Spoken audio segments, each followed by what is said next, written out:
Course 5 এর understanding discipline and সাবজেক্টের আমার টপিক হচ্ছে interdisciplinary aspects in science learning. First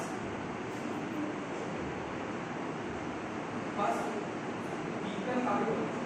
তো বিজ্ঞান হচ্ছে একটা systematic study. Systematic study means আমরা কোনো কিছু অবজার্ভ করবো, সেটাকে আইডেন্টিফাই করবো, এবং আইডেন্টিফাই করার পর সেটাকে আমরা এক্সপেরিমেন্টাল ইনভেস্টিগেশন করবো, করার পর সেটা আমরা থিওরিটিক্যাল এক্সপ্লেনেশন দিয়ে একটা থিওরি দেবো, তারপরে সেটা হোল ওয়ার্ল্ডের একটা আন্ডারস্ট্যান্ডিং পাবো। এই সায়েন্স অ্যাজ এ ডিসিপ্লিন, তো এই সায়েন্স অর্থাৎ বিজ্ঞানকে আমরা কীভাবে স্টাডি করতে পারি? First empirical approach. বিজ্ঞান থেকে শুধুমাত্র আমরা আমাদের স্কুল কলেজ এই সমস্ত স্টাডির মধ্যে সীমাবদ্ধ রাখতে চাই, কিন্তু এটা করা উচিত নয়। বিজ্ঞান একটা এমপিরিক্যাল অ্যাপ্রোচ নিয়ে ভাবা উচিত, যেটা আমাদের বিভিন্ন ধরনের গবেষণা আছে, সেই গবেষণা রিলেটেড থিঙ্কিং আমাদের করা উচিত। যে systematic inquiry, critical thinking and বিজ্ঞান সবসময় একটা ইউনিভার্সাল মেথোডোলজি ফলো করে। এমন নয় একটা পার্টিকুলার আমাদের এখানে যে ফিচার শো হচ্ছে অল ওভার দ্য ওয়ার্ল্ড অন্য জায়গায় অন্য কোনো ফিচার শো করছে, এরকম কিছু নয়। প্রত্যেকটাই একটা ইউনিভার্সাল মেথড দিয়ে স্টাডি করা উচিত। দেন কিউরিটি নলেজ, ইন্টারডিসিপ্লিনারি নেচার। বিজ্ঞান কখনো একটা নির্দিষ্ট সাবজেক্ট হতে পারে না, কারণ আমি যেহেতু বায়োলজি ফিল্ড থেকে বিলং করি, আমি যখন প্রোটিন কেমিস্ট্রি করি সেখানে আমাকে ফিজিক্স পড়তে হবে, কারণ আমি প্রোটিনটা যখন মাইক্রোস্কোপে দেখবো সেখানে আমাকে লাইটের ফিচার জানতে হবে, কেমিক্যাল বন্ডিং এর আমাকে কনসেপ্ট জানতে হবে। অর্থাৎ একটা কোনো সাবজেক্ট দিয়ে আমি কোনো একটা গবেষণা করতে পারবো না। নেক্সট প্রেডিক্টিভ পাওয়ার। আমরা বিজ্ঞানের মাধ্যমে বিভিন্ন কিছু প্রেডিক্ট করতে পারি, বিভিন্ন জিনিস প্রেডিক্ট করতে পারি। যেমন সাপোজ যেমন কেমিস্ট্রির কথা বলি, কেমিস্ট্রিতে একটা রিঅ্যাকশন স্পন্টেনিয়াসলি হবে কি হবে না, সেটা আমরা বিভিন্ন ধরনের প্যারামিটার সেট করে রাখি আগে থেকে, এবং সেটা থেকে আমরা বলতে পারি। Innovation and progression, education purpose আমরা বিজ্ঞানকে ইউজ করছি স্কুল কলেজ বিভিন্ন জায়গায়। মিনিং অফ ইন্টারডিসিপ্লিনারি স্টাডি, তো অন্ত বিষয়গত শিক্ষা যে বিজ্ঞান, সেটা বলতে আমরা কি বুঝি? সেটা বলতে আমরা বুঝি দুটো প্রবলেম, সেইগুলোকে ইন্টিগ্রেশন করে স্টাডি করা। That means two integrate one, মানে একটা কোনো প্রবলেম, সেই প্রবলেমটাকে আমরা দুটো আসপেক্টে ভাবছি এবং দুটোকে ইন্টিগ্রেট করে আমরা ভাবছি।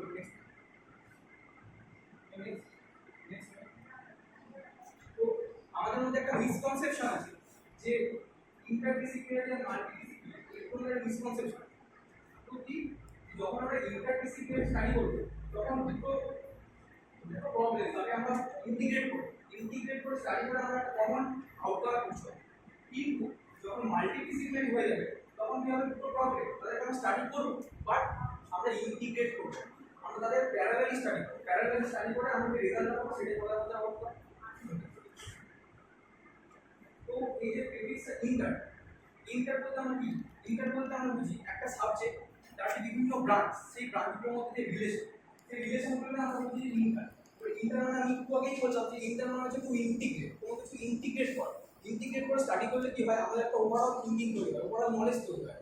যে নলেজটা দিয়ে আমরা কোনো কিছু, যে কোনো কিছু যখন যদি কোনো গবেষণা করতে চাই সেখানে আমরা বিভিন্ন রকম নলেজ নিয়ে স্টাডি করতে হবে। স্টাডি করার ফলে আমাদের একটা ডেভেলপমেন্ট হবে, ইন্টারনাল ডেভেলপমেন্ট। নাও ইন্টারডিসিপ্লিনারি সায়েন্সের মধ্যে ন্যাচারাল সায়েন্সকে আমরা জেনারেলি তিনটে ভাগে ভাগ করে থাকি: ফিজিক্স, কেমিস্ট্রি অ্যান্ড বায়োলজি। তো স্পেসিফিকেশন অফ ফিজিক্স, তো ফিজিক্সের কি আমাদের ব্রাঞ্চ রয়েছে যাদের আমাদের জানা উচিত, এবং এই সব অ্যাসপেক্টগুলো জানলে তবে আমাদের একটা ওভারঅল ডেভেলপমেন্ট হবে। First acoustics, study of science, astrophysics, biophysics, chemical physics, cosmology, cryogenics, dynamics, mechanics, and all. These are the all branches. एक branch এই physics এর হচ্ছে এই সব branches, এই টোটাল ওভারঅল আমাদের নলেজ থাকা উচিত। Next specification of chemistry. Next astrochemistry, inorganic chemistry, organic chemistry, neurochemistry, thermodynamics, immunochemistry, physical chemistry, electrochemistry, phytochemistry, and petrochemistry. These are the all branches of chemistry. And next biology branch কি রয়েছে? Bioinformatics, biostatistics, biochemistry, biophysics, computational biology, molecular biology, microbiology, immunobiology, neurochemistry, genetics. আমি যেহেতু life সায়েন্সের field থেকে belong করি, আমি একটু সময় দিতে চাই। ফার্স্ট বায়োইনফরমেটিক্স কি? বায়ো ইনফরমেটিক্স বলতে আমরা কি বুঝি? কোনো বিজ্ঞানের কোনো তথ্য সেটাকে যখন আমরা কোনো কম্পিউটারাইজ ভাবে আমরা কারোর সামনে আমরা যখন উপস্থাপন করতে পারি, যেমন আমাদের বডি সেলের মধ্যে 30,000 জিন আছে।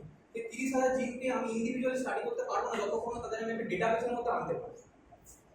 Genetics, we all know that, আমরা ক্লাস 10 এ অল্প কিছু সবাই পড়েছি ডিএনএ ব্যাপার, আরএনএ ব্যাপার। জেনেটিক্স মানে স্টাডি অফ জিনস। আমাদের যে ডিএনএ আছে সেই ডিএনএ এর মধ্যে যে জিন আছে সেই জিনগুলোকে স্টাডি করতে আমরা জেনেটিক্স। নিউরোবায়োলজি, আমাদের যে আমাদের নার্ভাস সিস্টেম কিভাবে কাজ করে, কিভাবে নিউরোট্রান্সমিটার একটা নার্ভের সিগন্যাল কিভাবে অপর নার্ভে যায়, এই সমস্ত স্টাডিগুলোকে বলা হয় নিউরোবায়োলজি। এই ইমিউনোবায়োলজি আমাদের বডি অনাক্রমণ তন্ত্র কিভাবে কাজ করে, আমাদের বিভিন্ন প্যাথোজেন এলে আমাদের বডি কিভাবে রিঅ্যাক্ট করে, এই সমস্ত জিনিসগুলো স্টাডি করা হয় ইমিউনোবায়োলজি। তো এছাড়াও এই তিনটে সাবজেক্ট বা ফিজিক্স, কেমিস্ট্রি, বায়োলজি বাদে এছাড়াও কিছু সায়েন্স আমরা বলে থাকি, যেমন social science, home science, physical education, music, science, আমাদের হিস্ট্রি স্টাডি করা হয়, and then environmental science. Now, significance of interdisciplinary অন্তঃবিষয়ক শিক্ষা মানে বিজ্ঞানকে আমরা কেন পড়ব? কারণ এইটা কি মানে আমাদের একটা নলেজ, ওভারঅল নলেজ ডেভেলপ করতে সাহায্য করে, যে নলেজটার মাধ্যমে বিভিন্ন দিক থেকে আমরা ডেভেলপ করব।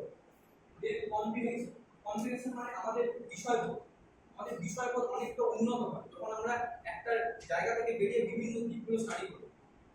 দেন অ্যাপ্লিকেশন তো বললাম, যেমন steam education, science, technology, engineering, arts, mathematics, এটা সকলেই এরা হচ্ছে ইন্টার রিলেটেড। এর ইন্ডিভিজুয়াল কারোর অস্তিত্ব থাকে না। যখন আমরা হায়ার স্টাডি করি তখন আমরা দেখি এই science, technology, engineering, arts, mathematics এর কারোর ইন্ডিভিজুয়াল এন্টিটি নেই, বলতে গেলে নেই। যে first means higher order thinking skill. আমরা যখন কোনো কিছু স্টাডি করি, যখন আমরা বিভিন্ন বিষয় নিয়ে স্টাডি করি, কোনো একটা কমন প্রবলেমকে আমরা বিভিন্ন ভাবে স্টাডি করার চেষ্টা করি, তখন আমাদের এই হায়ার অর্ডার থিংকিং স্কিলের প্রয়োজন হয়। ফলে আমাদের আলাদা একটা থিংকিং পাওয়ার তৈরি হয়, যে পাওয়ারটার ফলে আমরা বিভিন্ন দিকে গ্রো করতে পারি। তো এই কনক্লুশন যে সায়েন্স একটা ডিসিপ্লিনারি নেচার, এটা একটা এথিক্যাল ভ্যালু আছে। এই সায়েন্স দিয়ে আমরা আমাদের বিভিন্ন রকম মনের প্রশ্ন, সেই প্রশ্নের উত্তর পেতে পারি। এন্ড এটার মাধ্যমে এটাকে যদি আমরা কিভাবে স্টাডি করতে পারি, তাহলে আমাদের ফিউচার জেনারেশনের জন্য এবং আমাদের জন্য আমরা বেটার ওয়ার্ল্ড তৈরি করতে পারবো। তো এখানে তার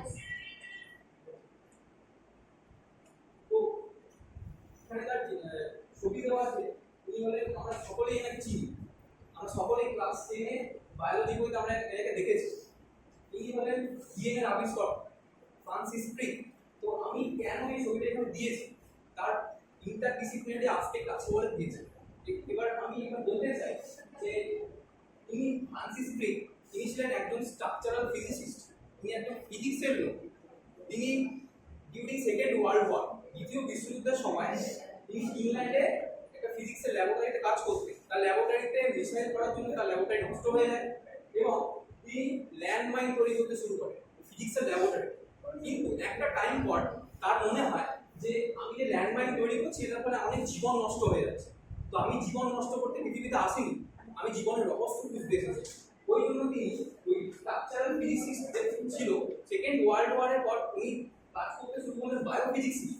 বায়োফিজিক্স নিয়ে কাজ করার পর 1953 সালে ওয়াটসনের সঙ্গে কোলাবোরেটিভ রিসার্চ করে উনি আমাদের DNA, double helical DNA 3D model তিনি প্রকাশ করেন এবং 1963 সালে তিনি নোবেল প্রাইজ পেলেন। তো এখান থেকে আমরা কি বুঝতে পারি যে ডিএনএ যখন আমরা স্টাডি করবো, ডিএনএ এর একটা স্ট্রাকচার আছে, অ্যাটমিক স্ট্রাকচার আছে। সেই অ্যাটমিক স্ট্রাকচারটা যখন আমরা স্টাডি করবো, সেই অ্যাটমিক স্ট্রাকচার আমরা দেখতে পাবো যে তিনি স্ট্রাকচারাল ফিজিক্স পড়েছিলেন বলেই এই কাজটা ওনার করতে অনেক সুবিধা হয়েছে।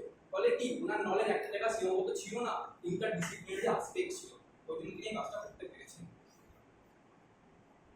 These are the references, the references finding the